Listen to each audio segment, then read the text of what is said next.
Listen, man, if you could take the challenge of writing an article, how do you beat Alabama, we're going to get you on. So that. Oh yeah. I mean that you put it actually into words, and I've been asking my audience here, and I get that was our Twitter question of the day. I took your article and sort of turned it into a Twitter question of the day, and you get the common guys saying, "Well, just score more points than Alabama," but it's not as simple as just scoring more points. You break it down into very complex details. Let's talk about it. When you're designing a game plan to beat Alabama, what do you start with? Well, I think the best thing to start with is talent. Kentucky can have the most intricate game plan in the world. And listen, I know they picked up that big 3-0 lead last weekend at Bryant-Denny Stadium, and Alabama had to rally to beat them. But, at the end of the day, I think talent is first and foremost. But, when I was putting together the list and I was really thinking about how these teams would match up and who would match up well, I think it's the obvious things. I think it's taking care of the football. I think it's having a good turnover margin. A team like Washington, and I'm not saying Washington would beat Alabama. I'm just saying leads the country in turnover margin.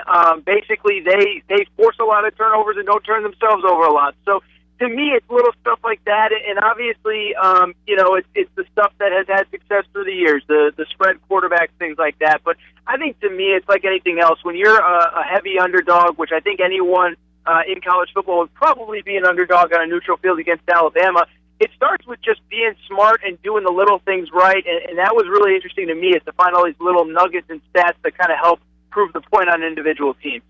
And you've got Arkansas, which is the next opponent in this top 9 to beat Alabama. But the one thing that I ask you about Arkansas is, according to the people that we've spoken to, we had a chance to feature one of their beat guys yesterday and then also today. They always talk about this offensive line. It's got a lot of question marks around Arkansas, the Razorback football team. Yeah, and that's one that I didn't officially break it down into tiers or anything, but the Arkansas team, I think by far of everyone on the list, is the least likely. My only argument for Arkansas really is that historically, in general, the Razorbacks have played Nick Saban coached teams well when the two teams have played in Arkansas, which is obviously where they'll play this weekend. 2 years ago, Blake Sims was still kind of getting his feet wet at quarterback. Alabama holds on for a 1-point win. You go back to 2010, a game I'm sure everybody listening remembers, Alabama actually fell down by double digits and had to come back and beat Arkansas in Arkansas. So I think that's the best argument. To your point, I think the offensive line and the running game would be kind of what keys Arkansas in a potential upset victory. Again, I don't think it will happen. I'm just saying it could. But when you put that Arkansas offensive line, which is generally pretty good, against this Alabama defensive line and defensive front seven with all those stars across the board, I find it really hard to believe that Arkansas would have much success running the ball. But out of your 9 teams that you've got listed here on foxsports.com, 3 of those are 3 games in the next 3 weeks. I know. Which is a very, it's a big, tough gauntlet for Alabama. Well, how about this? I threw LSU on at the last minute based on how they played with Coach O in his first game. So it's really Alabama's next 4 opponents overall. I just think the schedule breaks really poorly for Alabama, where you have those 3 games in a row. Obviously, Arkansas, Tennessee, and A&M bye week, and then LSU. To me, though, I think the team in the SEC that would give or will give Alabama the most trouble, and I don't know if you agree, is Texas A&M. I mean, look, for whatever this program was when Kevin Sumlin first arrived and they were throwing the ball all over the field, this is a team that's built on defense this year, and it's ironic because really Kevin Sumlin really kind of started building up that defense from the ground up when he saw Alabama in person at the 2012 BCS National Championship game against Notre Dame. And I linked to the article, and Kevin Sumlin was really just blown away by the defensive line presence that Alabama had. He went out and got himself a Myles Garrett and Deshaun Hall and guys like that. And I'm just telling you, man, I don't know how closely you've gotten to watch the Aggies this year, but my goodness, man, do they play incredible defense, lead the country in tackles for loss. They get in your backfield and they disrupt things. Again, I'm not saying they will win because obviously I know the game is in Tuscaloosa. I'm just saying, man, oh man, I think of everyone in the SEC, they probably pose the most challenges to Alabama. Yeah, I totally agree, and I've said it before. It's not very popular here in Tuscaloosa, but I think John Chavis is the best defensive coordinator in the SEC. I just like the way he plays, and then you parlay that in with a Texas A&M team that's now also running the football a little bit. I mean, it's solid when Texas A&M will come to town, and plus they get 2 weeks to prepare for Alabama. They get a bye week prior to Alabama, too. You didn't even mention the fact that they have one of only 2 active quarterbacks in college football that's actually beaten Alabama, which is Trevor Knight. So it was obviously many years ago at a different school at Oklahoma in a bowl game where I think Nick Saban said on the record many times that he didn't get the feeling that his team was very fired up to play in that Sugar Bowl many years ago. But no, I mean, look, the thing with A&M, which I think is interesting, I think your point on there coming off a bye week is so important because obviously they'll get well rested and all that stuff. I still think this offense is still developing, and I think it's a good thing. I don't think they've stagnated. I don't think they're taking steps backward. But when you break in a new quarterback, fifth-year transfer with all these skill position guys, there's been suspensions with Speedy Noyle, injuries with Ricky Seals-Jones. It's taking time to kind of get everybody on the same page. And I really think, and I didn't get to watch a ton of that South Carolina game where they did not play well last weekend, but dating back to Arkansas 2 weeks ago, I really think that this is just an offense that's continuing to get better. We'll see very quickly because, as you alluded to, they're playing Tennessee this weekend, get a bye and play Alabama. We're going to learn quick if they're just bad or if they're getting better and they're improving. But to me, they're better than I think people realize, and it certainly doesn't sound like it's the case with you, Ryan. But I just think in general, they're a really good football team. Let me dive into the conversation. I know you've got the 9 teams here, and I thought it was a great article. It made me think. It's something that we've used as a discussion point. I've asked the audience to get involved. We're going to take some phone calls coming up here in about 15 minutes. But I want to go back just for your seat there. Fox Sports national college football analyst Aaron Torres helping us right now inside the game here in Tuscaloosa. Aaron, in your opinion, out of all those 9 teams, there's some on the schedule, some that's not on the schedule. Do you think Alabama runs the table? Wow. This is going to be such a cop-out, and you're going to hate me for this. I think if they win the next 3 weeks, but I just think those are 3 just brutal games to go back to back to back. I think on a national scale outside the SEC, I actually think the team that would give them the most trouble is Louisville, believe it or not. And I don't know how your audience would respond to that. I don't know if they would call me crazy or what, but Lamar Jackson is so dynamite, and I really look at that Louisville team, and if you watch that game closely on Saturday night, they should have won that game, man. They made so many dumb mistakes early, fell so far behind, rallied all the way back, and then it seemed like they ran out of gas. I felt like they were the better team. I felt like if they played 10 times, Louisville would probably win about 6 of them. And so to me, I think the toughest challenge to a lot of people in college football, specifically Alabama. Now, I do think for Alabama's sake, it's nice that chances are, almost certainly they're not going to have to play Louisville because it would require Clemson probably losing twice in conference play from here on out. Looking at their schedule, it just doesn't look like that's going to happen. But to me, I think Louisville, believe it or not, poses probably the biggest threat of everybody against Alabama. You've also written a book called One and Fun, a behind-the-scenes look at John Calipari and the 2010 Kentucky Wildcats. I'm just curious, as you compile all of your research, do you see common similarities there between guys like Nick Saban and I know it's a different sport, but John Calipari there? Sure. It's a great question. A buddy of mine, I don't know if you've ever had him on, Alex Scarborough from ESPN. Oh, yeah, definitely.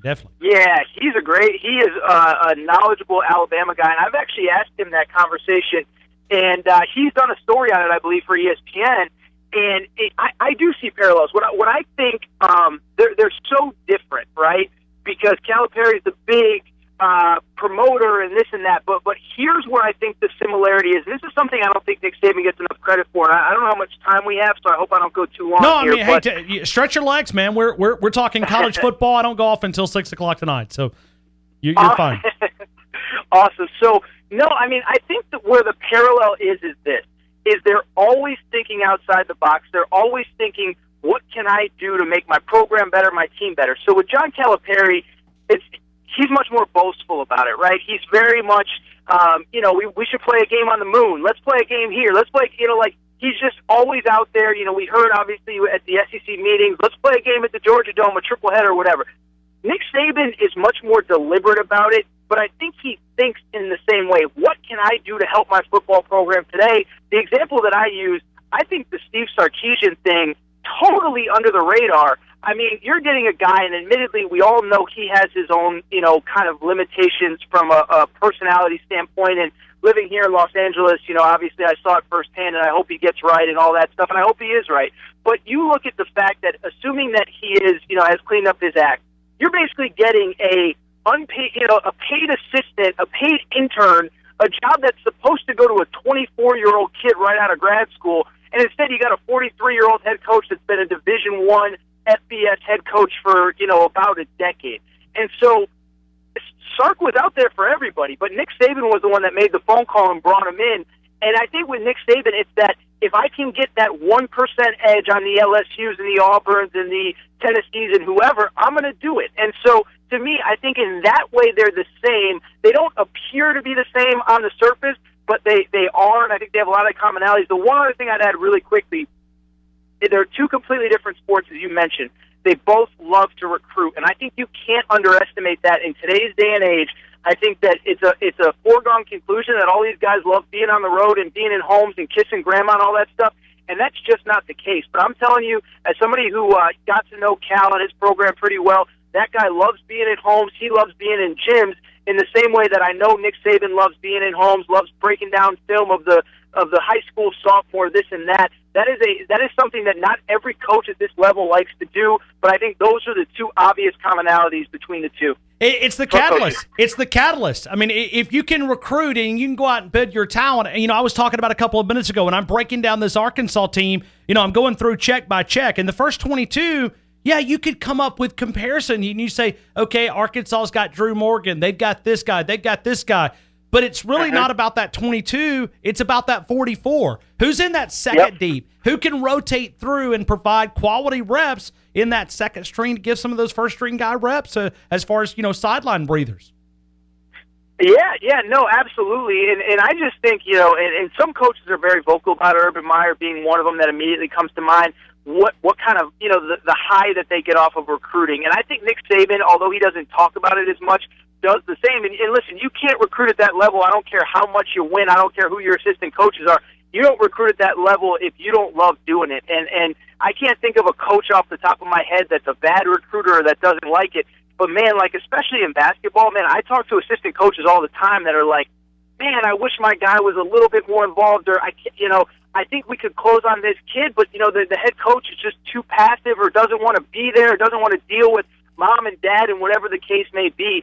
And it is an art form, and I think it's something that, again, I think fans, we just assume that all these guys love doing every element of this job, and I just don't think it's the case. I'll give you a good example. I think, Chip Kelly is an example of a guy that wants to stay in the NFL because he doesn't like to recruit. And God bless him, that's not in his personality. He's been vocal about that. I don't think I'm breaking any kind of big stories here by saying that, but it's not in everyone's personality. It's not what everybody wants to do. But Nick Saban, that's his bread and butter as much as anything.